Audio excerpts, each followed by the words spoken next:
Selecting Kamala was the very first decision I made when I became our nominee. And it was the best decision I made my whole career.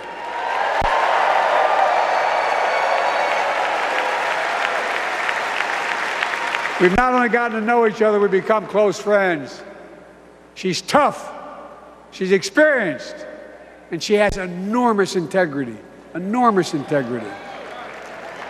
Her story represents the best American story. And like many of our best presidents, she was also vice president. That's a joke.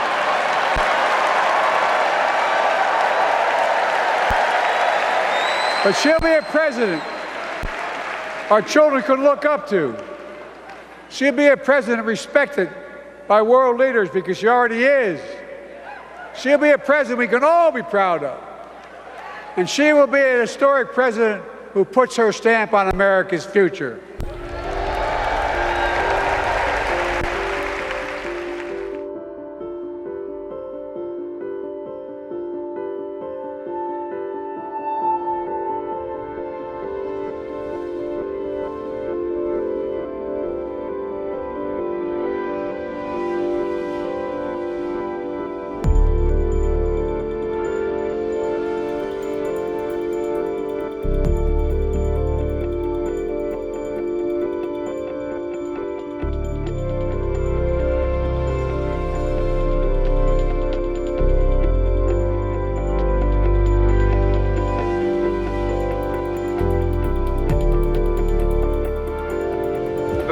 Of the delegation from the Mississippi Freedom Democratic Party has political and moral significance far beyond the borders of Mississippi or the halls of this convention.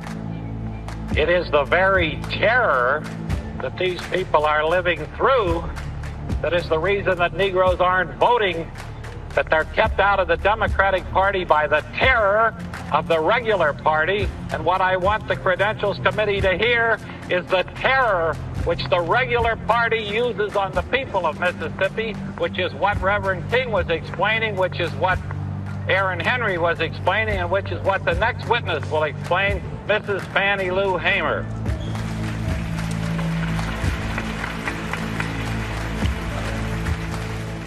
Mr. Chairman, and to the Credentials Committee, my name is Mrs. Fannie Lou Hamer, and I live at 626 East Lafayette Street, Roosevelt, Mississippi.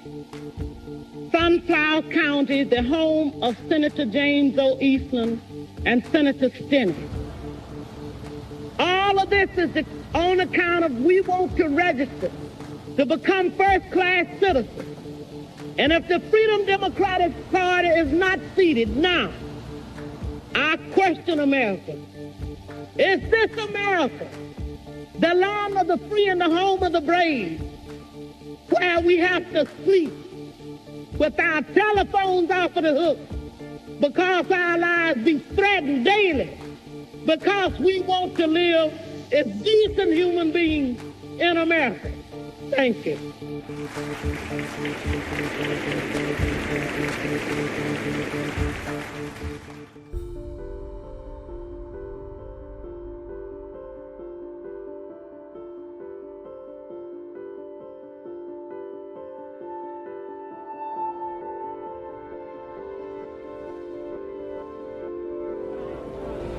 I stand before you today as a candidate for the Democratic nomination for the presidency of the United States of America.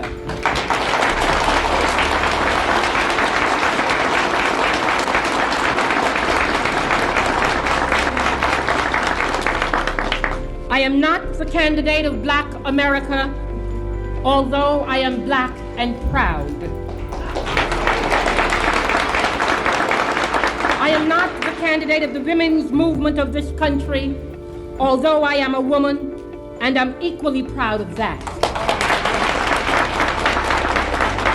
I am not the candidate of any political bosses or fat cats or special interests. I stand here now without endorsement from many big-name politicians or celebrities or any other kind of prop. I do not intend to offer to you the tired and glib cliches which for too long have been a accepted part of our political life. I am the candidate of the people of America.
After I'd been married to Mary Ito, I was carrying my second child. My mother was after my father died in the 80s, 30s.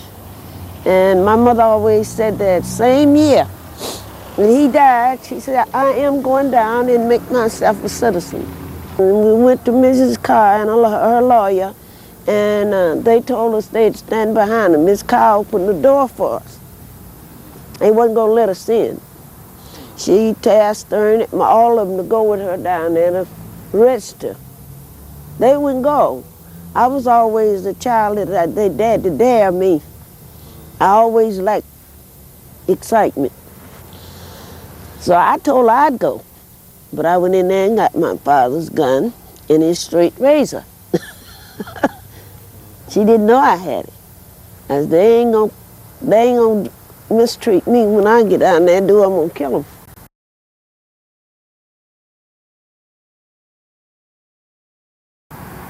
We went up in the courthouse on the second floor where they was registering.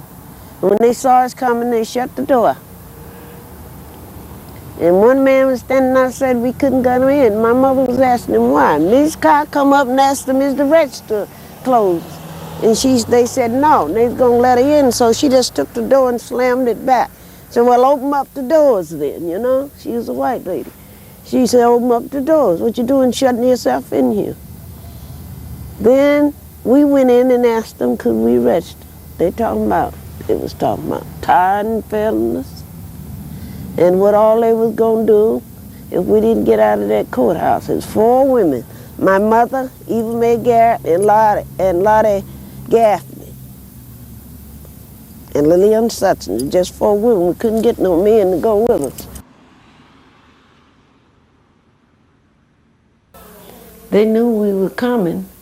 By that time, it was a mob downstairs in Gaffney Courthouse with billiards, clubs, and everything else. But we was up on the second landing in the courthouse. And the lawyer stood on the steps. Miss Cobbs come back out and asked him what was going on. So Mama and them started to walk out. I said, I ain't going nowhere. So Miss Cobbs shut the door and told them, say, how come they can't register? You know, they're citizens, they're eligible. And then they really got rough up there, started cursing going on. I was pregnant at the time with my second child. So after the mob got up there, I put my foot over the sill. I said, but dog, they gonna beat me up here in this room, you know? So I got frightened. And Miss Carr brought it to their attention that I was pregnant. They finally let us out to the landing. Then the lawyer took over and he told the crowd if they didn't reverse that he'd put a suit against them, too, you know? So if you hang man one of these ladies, she had to register. And they was down there threatened, but they soon dispersed and let us out.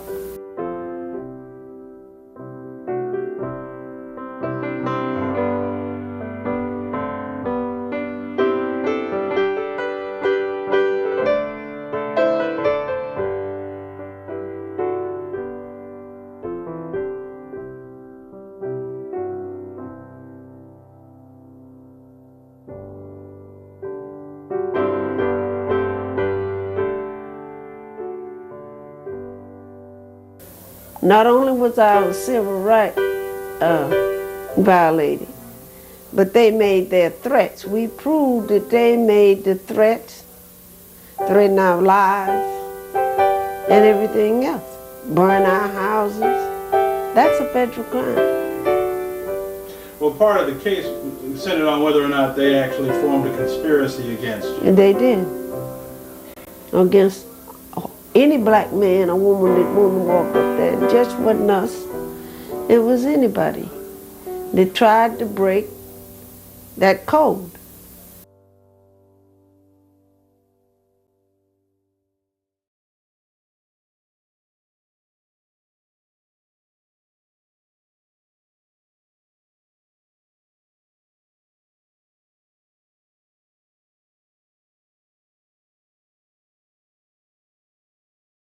A civil rights activist from our state has died, Lillian Sutson. She was 99. Sutson was the granddaughter of a slave. Back in 1940, she went with her mother and 2 other black women to register to vote as Democrats. However, they were denied, turned away, threatened, and verbally abused, sparking a federal criminal case. Thurgood Marshall, a future Supreme Court justice, served as their attorney. They lost the case, but Marshall used the experience to pursue others that ultimately helped strike down voter discrimination and segregation.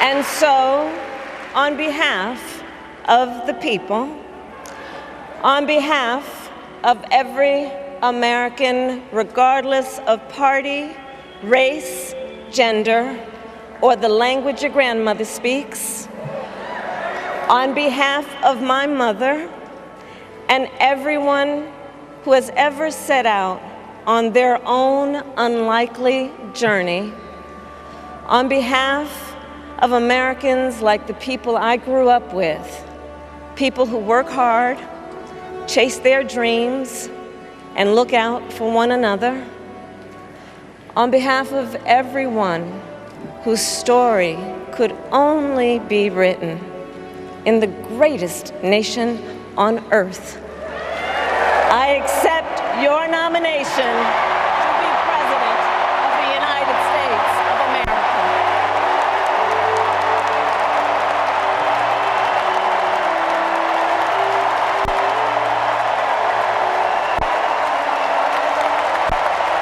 And with this election,